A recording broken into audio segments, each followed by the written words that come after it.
ইমান ৰাতি হঠাৎ কলৈ যাব লগা হ'ল অ'? ৰাতিপুৱাই পাপাই আনিলে এগালমান ভোট জলকীয়া পুলি।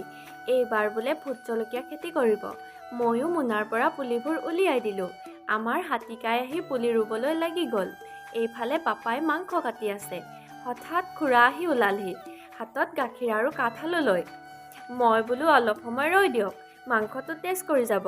বিহুৰ বতৰ চাহ জলপানৰ পৰিৱৰ্তে মাংসহে খাবলৈ দিলোঁ। আজি গধূলি আমাৰ সৰু খুৰাহঁত ঘৰলৈ আহিলে। তেওঁলোক কৰ্মসূত্ৰে ঘৰৰ পৰা অলপ দূৰত থাকে আৰু আমাকো ৰাতি সাঁজটো খাবলৈ মাতি পঠালে। ডাঙৰ মাছ এটা লৈ আনিছে বোলে। আমি সকলো খুৰাহঁতৰ ঘৰ পালোগৈ। পাপাই মাছটো কাটিবলৈ লাগি গ'ল। আমি সকলোৱে জুই সেকি সেকি বহুত কথা পাতিলোঁ। ইমান দিনৰ মূৰত সকলোৱে লগ পাইছোঁ, কথাই শেষ নহয়।